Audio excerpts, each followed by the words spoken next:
Welcome to Raghuram podcast. నా రెండో పాడ్కాస్ట్కి శ్రోతలందరికీ సుస్వాగతం. మన దేశంలో మనం ఎప్పుడూ రారాజులమే. మీరు ఎప్పుడైనా ఎలా అనుకున్నారా? అమెరికాలో పుట్టింటే బాగుండేదని, లండన్లో సెటిల్ అయితే జీవితం సెట్ అయిపోయేదని, ఫారెన్ లైఫ్ అంటేనే వేరే లెవెల్ అని. మనలో చాలా మందికి ఇలాంటి ఆలోచనలు ఎప్పుడైనా ఒకసారి వచ్చే ఉంటాయి. కానీ ఇప్పుడు నేను చెప్పే విషయం విన్నాక మీరు కాసేపు ఆగి ఆలోచిస్తారు. ఎందుకంటే లండన్లో కోటీశ్వరుడికి కూడా దొరకనన్ని సౌకర్యాలు మన దేశంలో సాధారణ మధ్యతరగతి మనిషికి కూడా రోజు అందుతున్నాయి. అవునండి, మనం రోజు అనుభవించే ఎన్నో విషయాలు మనకి చూడడానికి మామూలుగానే అనిపిస్తాయి. కానీ ఈ ప్రపంచంలో చాలా దేశాల్లో అవి చాలా పెద్ద విలాసాలు.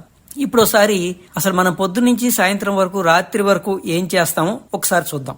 ఉదయం ఇంకా మనం మంచం మించి లేవక ముందే గుమ్మం ముందు పేపర్ వచ్చి పడిపోతుంది.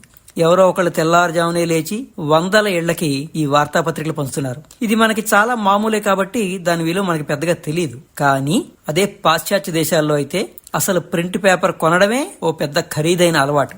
ఇంటర్నెట్ గురించి ఆలోచించండి. మనం రోజు గంటల కొద్దీ వీడియోలు చూస్తాం, వాట్సాప్ లో ఫోటోలు పంపించుకుంటాం, ఫార్వర్డ్లు చేస్తాం. అసలు ఎంత డేటా వాడుతున్నామో కూడా చాలా సార్లు పట్టించుకోం అసలు. ఎందుకంటే మనకి డేటా చాలా చవకగా వస్తుంది. కానీ ప్రపంచంలో చాలా దేశాల్లో నెలవారీ ఇంటర్నెట్ బిల్లు చూస్తే గుడ్లు తేలేస్తారు.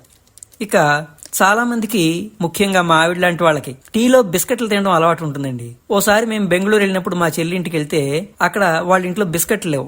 ఆ విషయం చెబితే తను ఫోన్ తీసుకుంది.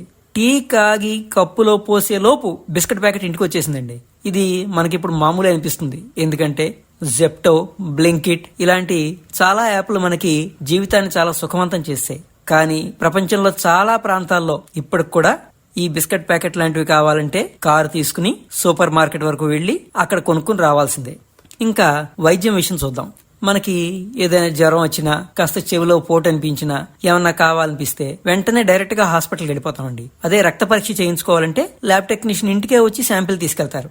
కొన్ని గంటల్లోనే ఫోన్ కి రిపోర్ట్ వచ్చేస్తుంది. డాక్టర్ అపాయింట్మెంట్ మనం ముందుగా బుక్ చేసుకోవాల్సిన అవసరం కూడా చాలా వరకు ఉండదు. ఈ వేగం ప్రపంచంలో చాలా దేశాలకి దాదాపు ఒక కళ లాంటిదే.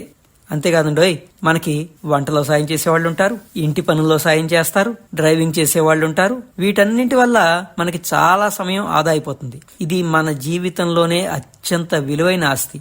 ఇక యూపీఐ ఒక్కసారి ఆలోచించండి. 5 రూపాయలు టీ తాగినా, 50,000 రూపాయల వస్తువు ఏదైనా కొన్నా కూడా సింపుల్ గా స్కాన్ చేస్తాం. ఒక్క సెకండ్ లో పేమెంట్ అయిపోతుంది. జేబులో డబ్బులున్నాయో లేవో అని వెతుక్కోవాల్సిన పని లేదు. అలాగే చిల్లర కోసం ఎదురు చూడాల్సిన అవసరం లేదు.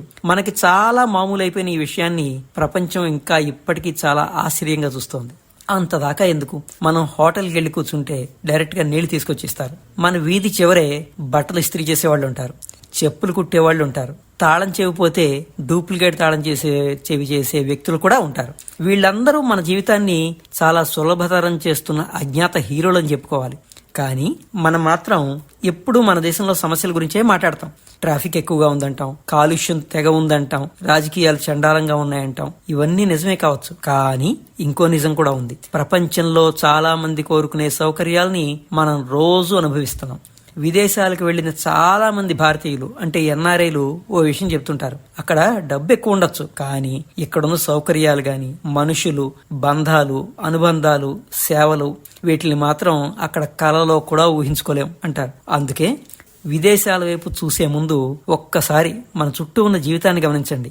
ఎందుకంటే మనం కేవలం ఓ దేశంలో ఉండట్లేదు, ప్రపంచంలోనే అత్యంత సౌకర్యవంతమైన సామాజిక వ్యవస్థలో ఉంటున్నాం. అది ఈ రోజు పాడ్కాస్ట్. నచ్చితే లైక్ చేయండి, మరింత మందికి పంచండి.